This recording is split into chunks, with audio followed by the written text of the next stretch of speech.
श्री स्वामिनारायण भगवान जय। अक्षर पुरुषोत्तम महाराज जय। योगी जी महाराज ने, प्रमुख स्वामी महाराज जय, महंत स्वामी महाराज जय, सूरत अक्षरधाम महोत्सवी जय। हमना बे बाळको एक गुजराती में ने इंग्लिश में तो કેટલા સમજે? કોઈ નથી? વીરપુરુષ સ્વામીના બે બેન છે.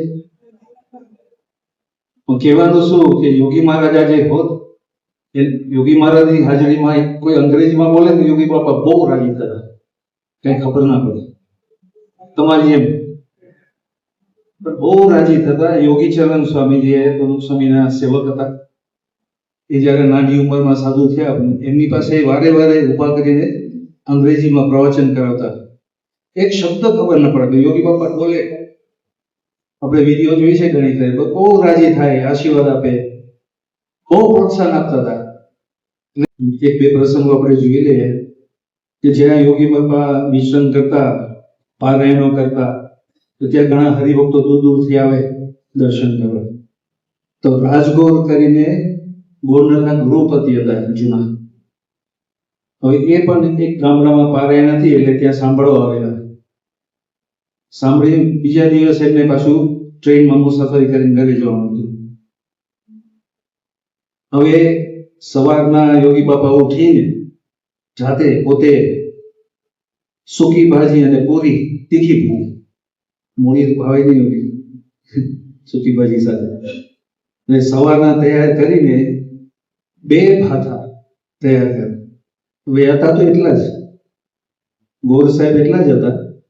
અને યોગી બાપાએ સવારના તૈયાર કરીને પછી બે ભાથા તૈયાર કરીને એમને આપ્યા. એટલે ગોર સાહેબ યોગી બાપાને કહે, હું તો એટલો જ છું, મારે કઈ બે જરૂર નથી, નાસ્તો કરી લીધો છે સવારે, હું પહોંચીશ ઘરે જમીશું શાંતિથી, જરૂર નથી બાપા. બાપા કે હું કહું છું લઈ જાઓ, સરસ પ્રસાદ છે, અને બંને ભાથા લઈ જાઓ. બે જરૂર નથી, બીજા કોઈ આપજો. ના ના, બે લઈ જાઓ. યોગી બાપા આગ્રહ કરતા હતા, એમને સમજાતું નતું શું છે, કેમ કે છે. અને પછી એમને વિદાય લીધી, સ્ટેશન ઉપર ગયા. સ્ટેશન ઉપર આવ્યા અને પછી બાંગડા હોય ને થોડા નજીક, ટ્રેકની નજીક બેઠા હતા. એટલે પછી થોડું કુરકુરું બોલે, ટ્રેન આવતી નથી એટલે કુરકુરું બોલે. પછી એમને થયું કે આપણે ભાથું ખોલીને ખાઈએ, જમી લઈએ શાંતિથી. અને બે ભાથા સાઈડમાં મૂકી, લેફ્ટમાં અને રાઈટમાં, જમીન ડાબી બાજુ મૂકી દીધા. અને ત્યાં જ ટ્રેન આવી. હવે ટ્રેન એ વખતના જમાનામાં બુલેટ ટ્રેન કે એવી બધી એવી ફાસ્ટ ટ્રેન હતી નહીં, સ્લો હતી, અને એન્જિન વાળી હતી. અને એન્જિન વાળી વેલે ખેંચી એટલે ઉપર સ્ટીમ નીકળે ને, સાઈડમાં સ્ટીમ નીકળે, ફુવારા છૂટે ગરમ પાણીના, ખ્યાલ છે ને, શૂમ કરીને આખું. અને બેઠા હતા, અને રાઈટ હેન્ડ સાઈડમાં એની જમણી બાજુ જે ભાથું હતું ને, એમાં છાંટા ઉડી ગયા હતા ગરમ પાણીના. એમાં જ પડ્યું બધું. એટલે એમાં પડે ગરમ પાણી એટલે પછી મન ના થાય કોઈને ખાવાનું, અડવાનું મન ના થાય. લેફ્ટ હેન્ડ સાઈડમાં ડાબી બાજુ સરસ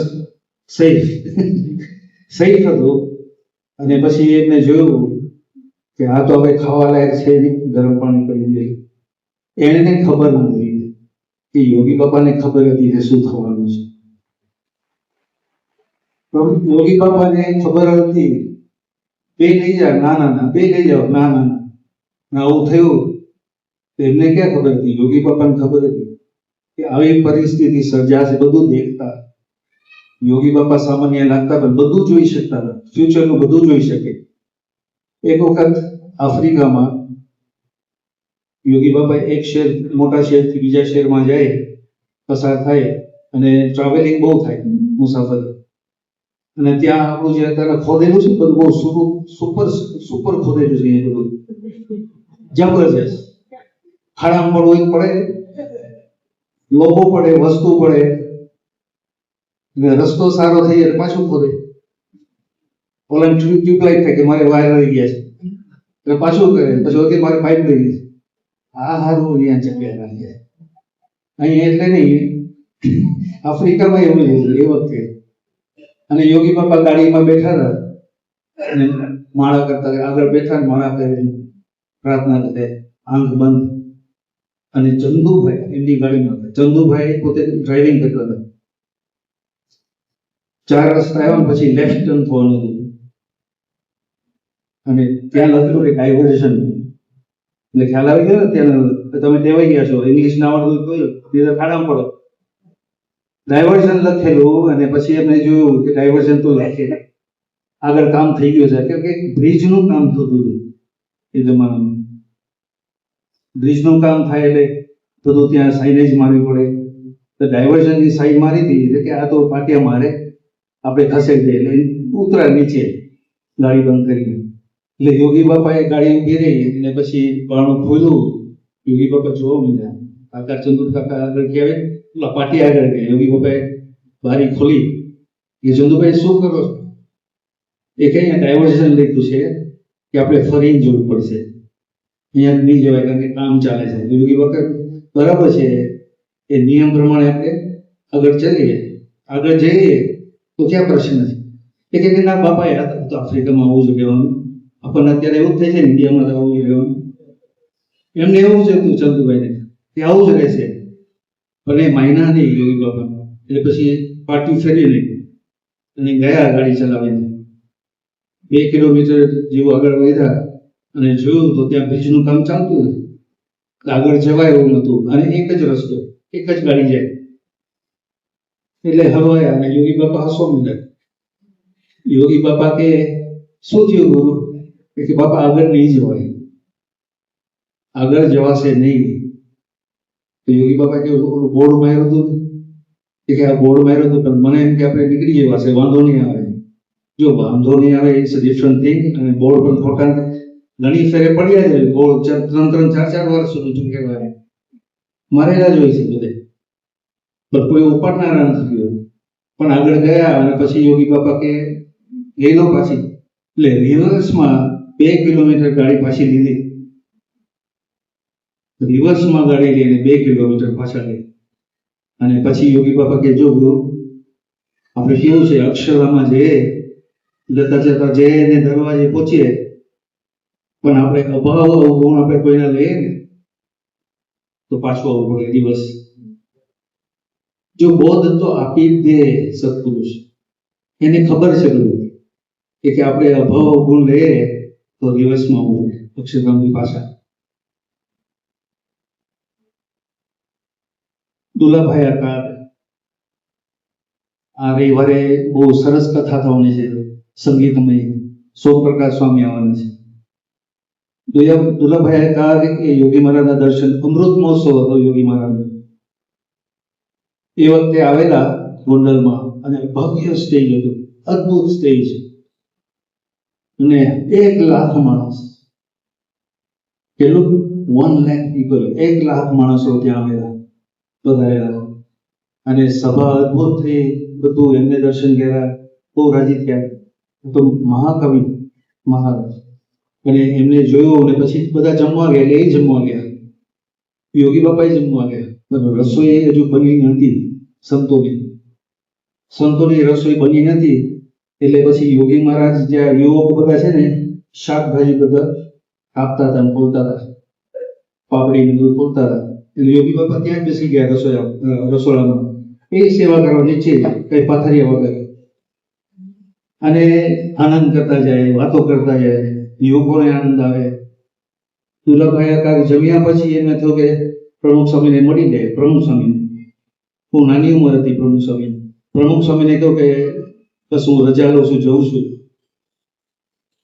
એમને પ્રમુખ સ્વામીએ કહ્યું યોગી મહારાજના દર્શન કરીને જાઓ, આટલું જ કહ્યું. રસોડે ગયા જોયું તો યોગી બાપા નીચે બેઠા બેઠા શાક સમારતા હતા છોકરાઓ સાથે, યુવકો સાથે. આ જોયું ને, હવે કથા કરવાની જરૂર નથી હોતી. કથા બહુ કરવાની જરૂર નથી, પણ એમને ખાલી આ દ્રશ્ય જોયું. દ્રશ્ય જોયા પછી એમને બીજા કાવ્યો લખેલા જ નથી, પણ 7 ભાગ દુલાભાઈ કાગે યોગી મહારાજ ઉપર ભજનો લખેલા છે. આજે હમણાં શરૂઆતમાં ગયો ને, મને વારું જોગી રહ્યા, જોગી જોયા જોવાનું, એ બધા એમના કાવ્યો છે બધા, અદ્ભુત કાવ્યો, આજીવા મળે નહીં. અને એ બધા લખી ગયા તો આપણે તો ભાગ્યશાળી છે કે કીર્તન લખાઈ ગયા અને ગવાય છે, ત્યારે વર્ષો સુધી ગવાશે, અમર થઈ ગયું. એમાં એમને સત્સંગ થઈ ગયો આ દ્રશ્યથી. અને બીજું કે એક પીપલગના એક યુવાન, બહુ યંગ ઉંમર, 22 વર્ષની ઉંમર હતી, એ જમાનામાં યોગી બાપા પાસે દર્શન કરવા ગયા, આશીર્વાદ લેવા ગયા. એમના મિત્રોએ કહ્યું ચાલો યોગી બાપા પાસે.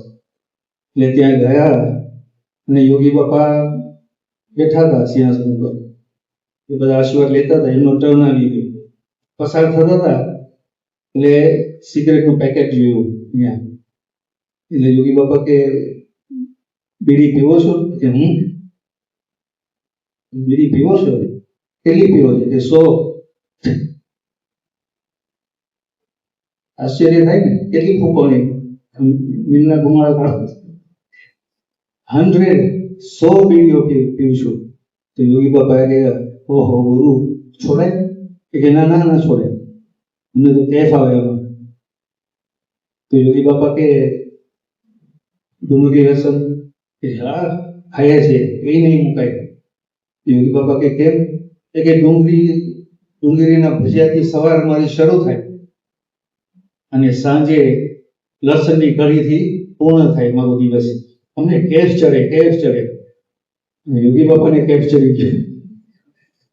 યોગી બાપા કે ગુરુ વાંધો નહીં, તમે નિયમ ના લો તો વાંધો નહીં, પણ તમે એક વસ્તુ કરો, તમે રહો છો ત્યાંથી વડતાલ મંદિર બહુ દૂર નથી, તમારી લાટ છે ને, લાટ એ પણ નજીક છે. કે ને હા, કે અમારી લાટ નજીક છે વડતાલ મંદિરથી.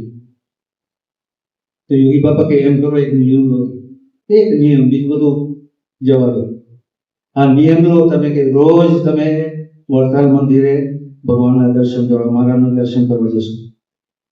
આ નિયમ લો બધુંમાં, વાંધો નહીં. તમે ડુંગળી ખાઓ, લસણ ખાઓ, પીણી પીઓ, દારૂ પીઓ, જે આ નિયમ લો.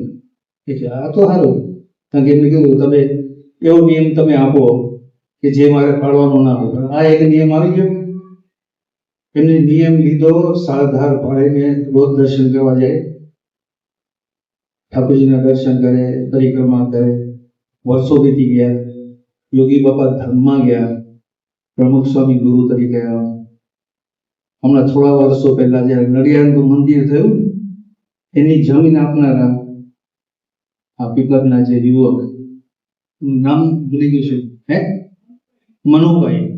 મનુભાઈ એ યુવાન આજે એમને જમીન આપી મંદિર કરવા માટે. અદ્ભુત મંદિર છે નડિયાદનું.